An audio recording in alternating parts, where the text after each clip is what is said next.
Halo, perkenalkan kami dari podcast Kelompok 5. Saya Jalu Tegar dengan ditemani 3 teman saya.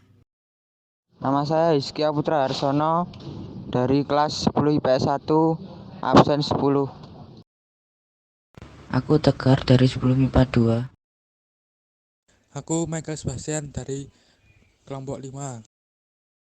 Mana nih kabar kalian semua? Semoga baik-baik aja ya. Yang penting tetap di rumah saja dan tetap patuhi protokol kesehatan dari pemerintah. Kita tuh mau bahas tema yang spesial loh hari ini. Oh iya, tema podcast kita hari ini adalah tantangan generasi milenial nih. Wah, iya nih cocok banget tuh, kita kan juga termasuk generasi milenial kan. Ngomong-ngomong, kita kan generasi milenial. Lah, generasi milenial itu menurut pandangan kalian apa sih artinya? Kalau setauku, generasi milenial itu generasi yang lahirnya sekitaran tahun 90-an sampai tahun 2000-an. Pas banget tuh kan, kita juga termasuk generasi itu. Bro, kamu tahu nggak generasi kayak kita tuh lebih banyak ngabisin waktunya di depan HP sama laptop. Itu bener nggak sih?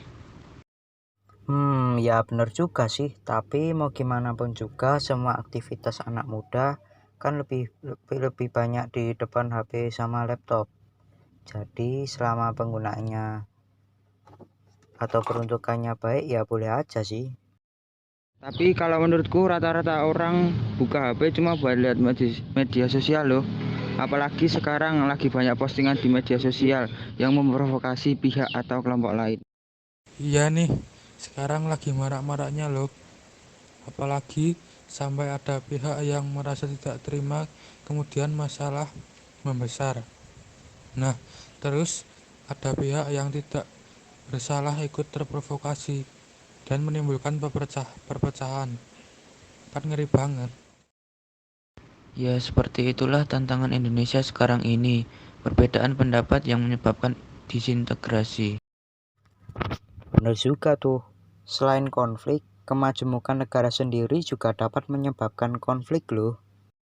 Betul juga, banyak sekali kemajemukan yang ada di Indonesia, mulai dari suku, ras, agama, etnis, dan budaya. Lalu bagaimana cara kita agar perbedaan-perbedaan itu tetap terjalin integrasi yang erat?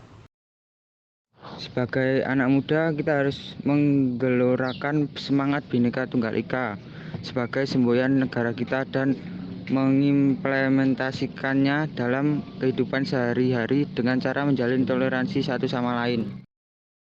Kita juga perlu loh mempelajari budaya dari daerah lain, tetapi masih dalam lingkup NKRI. Kemarin aku belajar bahasa Sunda, dan itu susah sekali. Tapi aku bangga menjadi warga Indonesia dengan banyak kemajemukannya. Ngomong-ngomong tentang Sunda nih ya, kamu tuh tahu Inggit Garnasi nggak? Istri kedua Presiden Soekarno itu. Wah, baru tahu aku nih. Sekalian ceritain dong biografinya. Iya dong, aku juga mau dengar. Oke. Inggit Garnasi lahir pada tanggal 17 Februari tahun 1888 di Bandung, Jawa Barat. Dan beliau meninggal pada 13 April 1984 di Bandung, Jawa Barat. Beliau mempunyai 2 anak angkat dan orang tuanya yang bernama Arjipan dan Amsi. Inggit Garnasih merupakan sosok pahlawan yang sebenarnya memiliki jasa besar untuk kemerdekaan Indonesia.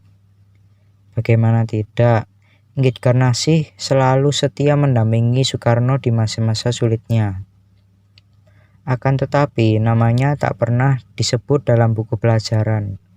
Bagi pembaca yang belum pernah mengenal sosok Inggit Garnasih ini, beliau adalah istri kedua Soekarno yang membiayai perjuangan Soekarno mulai dari kuliah hingga aktivitas politiknya.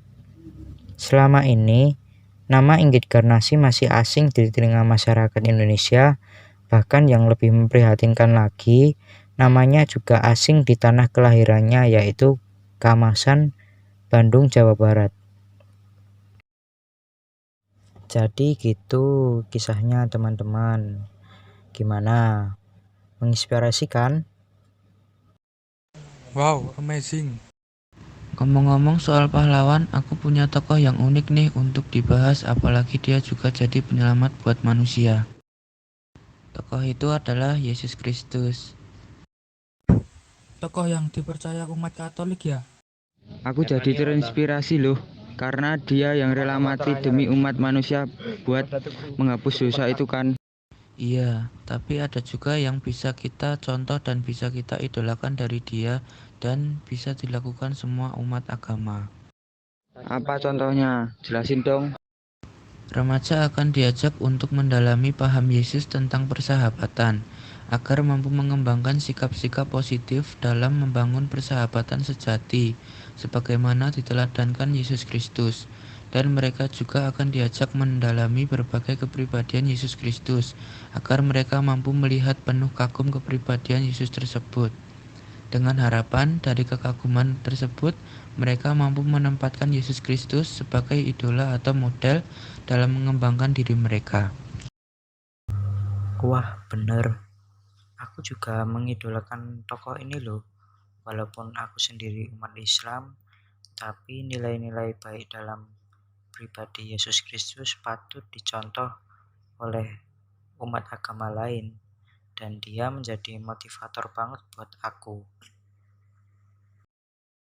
Ya nih, bisa dicontoh agama lain juga. Mantap.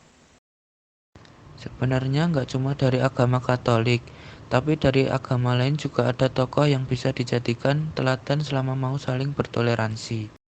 Ya guys, kita harus saling toleransi. Kalau enggak, toleransi nanti bakal dikasih sanksi sosial dari masyarakat.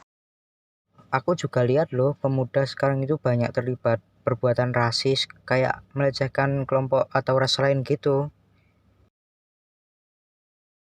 Ternyata, rasisme juga dapat menyebabkan kita dijauhi dan dibenci masyarakat sekitar.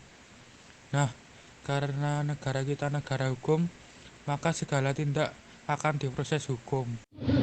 Terus dari situ kita bakal kena sanksi sosial, yaitu gak disukai orang di sekitar kita gitu.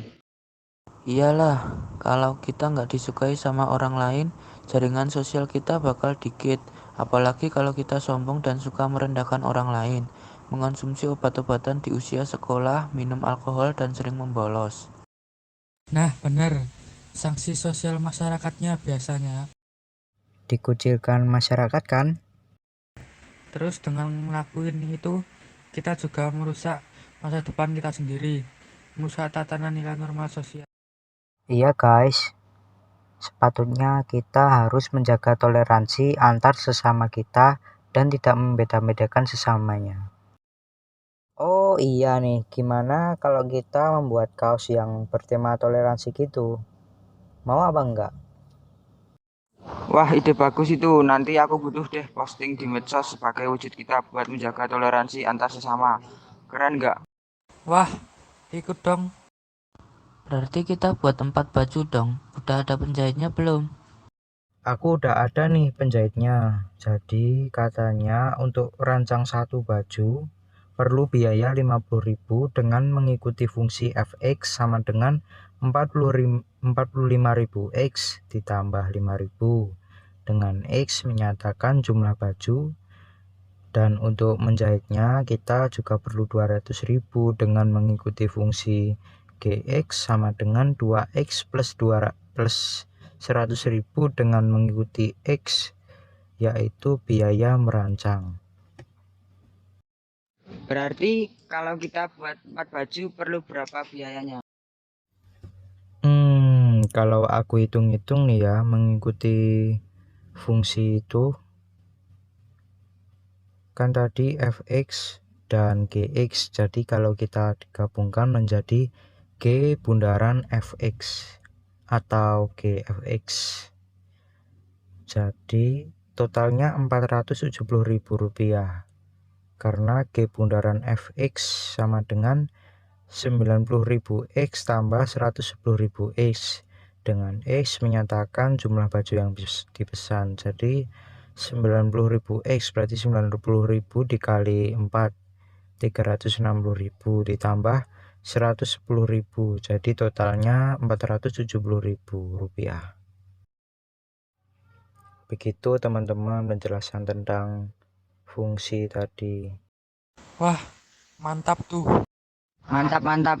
Iya, kan sekarang lagi pandemi nih. Terus kita kan jadi jarang keluar rumah. Nah, aku pengen dengar cerita pengalaman seru kalian sebelum pandemi terjadi. Oh iya Gar, kamu kan katanya punya pengalaman pergi berlibur di Karimun Jawa. Coba dong ceritain kamu di sana ngapain aja dan ada apa aja di sana sih? Aku penasaran banget. Nih, aku juga penasaran. Kayaknya asik. Ya, ceritain sedikit dong. Oke, jadi aku ceritain sedikit aja. 6 years ago, I went to the Karimun Jawa. There we visited 3 islands in one day. We explored the islands by boat.